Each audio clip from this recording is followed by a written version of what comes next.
You're not too sensitive. You were trained to react this way. You don't lose control because you're emotional. You lose control because you were trained.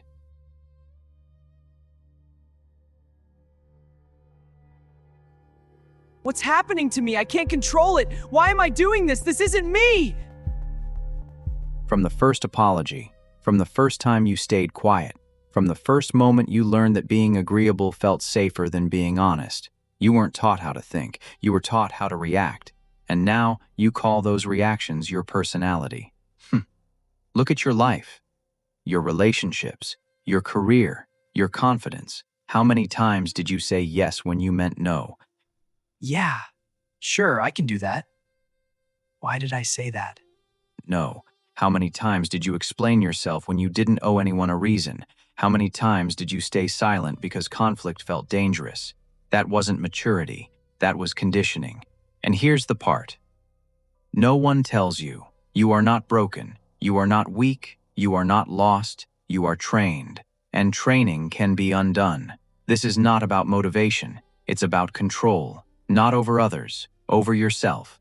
Because the moment you master your triggers, you stop being predictable. And predictable people are easy to manipulate. Predictable people don't notice when they are being steered. They think they are choosing. But their choices follow the same emotional tracks, same arguments, same apologies, same silences, same overreactions, same regrets. You don't repeat because you are stupid. You repeat because your nervous system learned faster than your mind, and the body never forgets what once kept it safe. Let's make this simple. Your body learned before your mind could question. Your body learned before your language existed. Your body learned when you were too young to analyze. And now you live inside that learning. That is why a tone can change your mood. That is why silence can feel violent.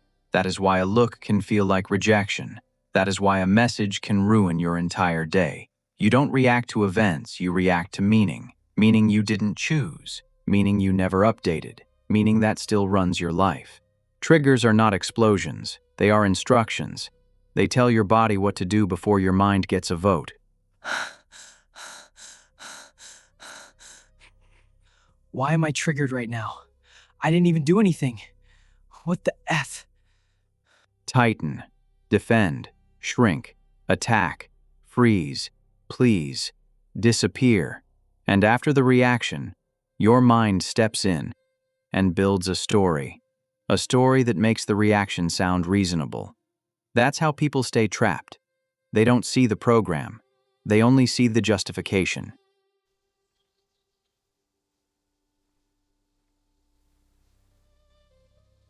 Lisa hasn't called me in 2 days. Is she mad at me? Did she meet someone new, better than me? God, why am I even doing this again? Here's what most people don't understand. You cannot change what you cannot observe. And most people don't observe. They narrate. They narrate their anger. They narrate their anxiety. They narrate their sadness. They narrate their defensiveness. But narration is not awareness. Awareness happens before the words. In the chest, in the stomach, in the jaw, in the breath. That's where the trigger lives. Not in thought, in sensation.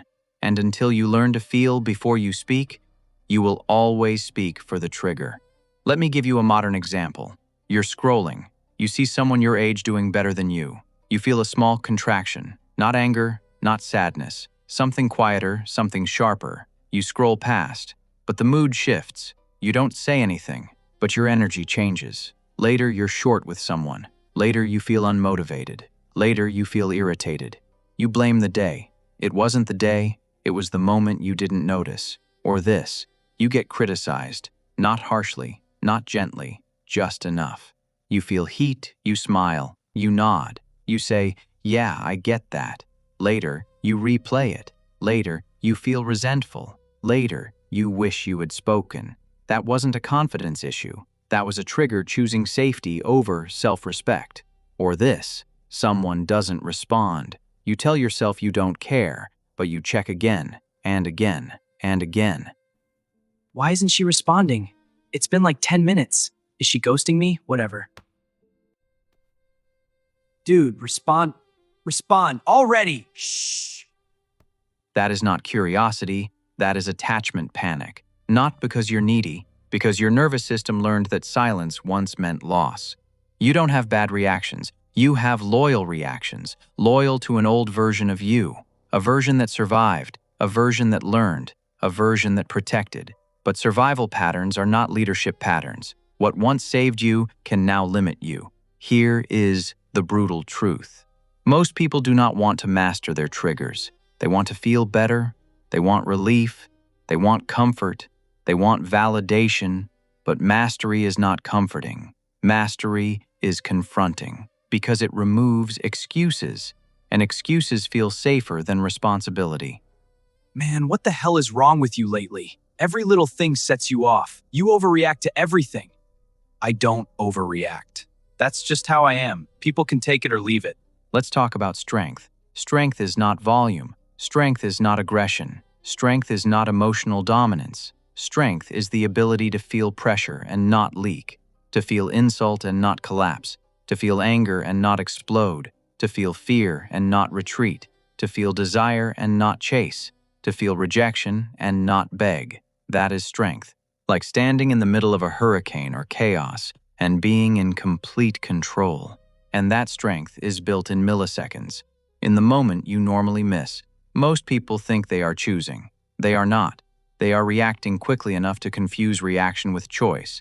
That is why awareness is everything, because once you see the trigger, it loses its authority. Not immediately, but inevitably. Let's talk about identity. People say, I'm just like that. I'm emotional. I'm anxious. I'm avoidant. I'm blunt.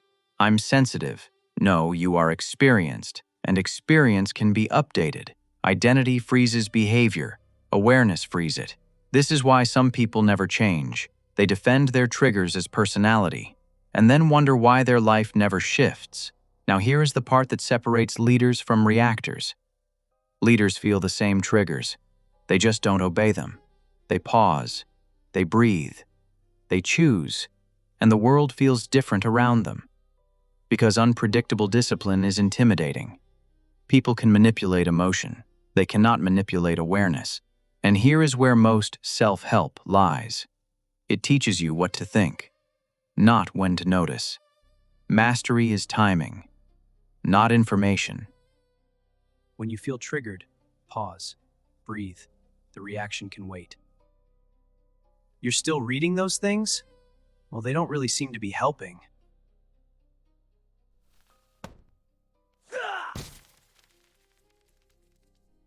If this hit harder than you expected, the Trigger Field Manual is below. It's short, practical, and made to help you catch your patterns faster.